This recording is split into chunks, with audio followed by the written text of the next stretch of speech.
आज आपको यह भी पता होना चाहिए कि ये जितने भी लोग इस डॉक्यूमेंट्री को मोदी के सांकेतिक विरोध का प्रतीक बनाना चाहते हैं, ये लोग असल में छात्र नहीं हैं। ये राजनीतिक पार्टियों की छात्र इकाइयों के फुल टाइम नेता हैं और फुल टाइम कार्यकर्ता हैं। दिल्ली के जेएनयू में जिन छात्रों द्वारा ये डॉक्यूमेंट्री दिखाई गई, वो छात्र असल में कांग्रेस की छात्र इकाई एनएसयूआई और लेफ्ट पार्टियों के छात्र संगठन स्टूडेंट्स फेडरेशन ऑफ इंडिया के नेता हैं और कार्यकर्ता हैं। इनका पढ़ाई लिखाई से कोई मतलब नहीं है, इन्हें आगे चलकर नेता बनना है, इन्हें आगे चलकर चुनाव लड़ने हैं। इसी तरह जामिया यूनिवर्सिटी में भी लेफ्ट पार्टियों का यही छात्र संगठन इस डॉक्यूमेंट्री को देखने और दिखाने की मांग कर रहा है। और केरल के जिन विश्वविद्यालयों और कॉलेजों में इसकी स्क्रीनिंग की गई, उसके पीछे भी लेफ्ट पार्टियों के यही छात्र संगठन है। और कोलकाता के जिन विश्वविद्यालयों में इस डॉक्यूमेंट्री को दिखाने का ऐलान किया गया है, उसके पीछे भी छात्र नहीं बल्कि ऑल इंडिया स्टूडेंट्स एसोसिएशन है, और यह भी लेफ्ट पार्टियों की एक छात्र इकाई है। इसलिए इन्हें छात्र कहना गलत होगा। ये छात्रों के भेष में विपक्षी पार्टियों के फुल टाइम जूनियर नेता हैं और जूनियर कार्यकर्ता हैं।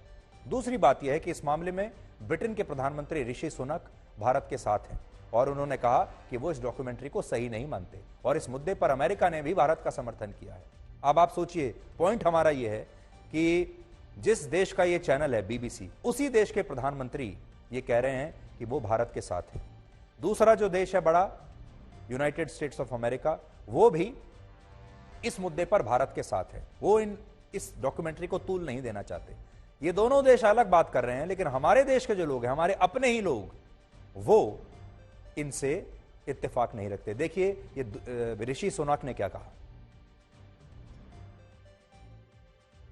Position on this has been clear and long-standing and hasn't changed. Of course, we don't tolerate persecution where it appears anywhere, but I'm not sure I agree at all with the characterization that the honourable gentleman has put forward. That completes Prime Minister's question. With the documentary you're referring to, I am very familiar with the shared values that connect the United States and India as two thriving, vibrant democracies. When we have concerns about actions that are taken in India, we've voiced those.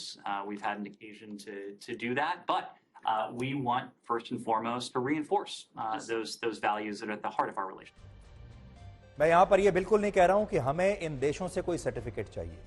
मेरे कहने का यह भी मतलब नहीं है कि अगर इस मुद्दे पर इन देशों ने हमारा साथ दे दिया तो यही अंतिम सत्य है। असल में हमें इनकी तरफ देखना भी नहीं चाहिए। लेकिन यह भी सच है कि कम से कम इस डॉक्यूमेंट्री के मुद्दे पर ये दोनों देश भारत के साथ खड़े हैं। इन्होंने भारत पर कोई उंगली नहीं उठाई है, और ये आपको इसलिए हम बता रहे हैं कि ब्लैक और व्हाइट में आप ये सब देख पाएंगे। ये दोनों देश हमारे साथ हैं, हमारे लोकतांत्रिक व्यवस्था में विश्वास रखते हैं, लेकिन हमारे अपने देश के लोग, हमारे अपने देश के ये सो कॉल्ड छात्र स्टूडेंट्स, ये हमारे ही खिलाफ काम कर रहे हैं। बिल्कुल वही हो रहा है जो मुगलों के समय होता था, जो अंग्रेजों के समय होता था, जो गद्दार उस समय किया करते थे। अब आप ये देखिए कि इस मुद्दे पर आज भारत की विपक्षी पार्टी कांग्रेस ने क्या किया।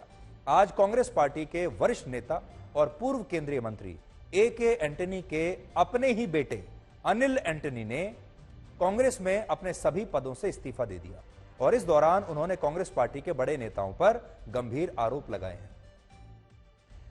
उन्होंने अपना रेजिग्नेशन लेटर आज ट्वीट किया है, और उसमें उन्होंने बताया है कि कांग्रेस पार्टी की केरल इकाई राज्य में अलग अलग स्थानों पर बीबीसी की इस डॉक्यूमेंट्री की स्क्रीनिंग करना चाहती थी, लेकिन वो इस फैसले के खिलाफ थे। और उन्होंने इस पर एक ट्वीट किया जिसमें उन्होंने लिखा कि बीजेपी के साथ कांग्रेस पार्टी के मतभेद अपनी जगह हैं, लेकिन उन्हें लगता है कि एक प्रतिबंधित डॉक्यूमेंट्री को लोगों को दिखाना देश की एकता के खिलाफ होगा।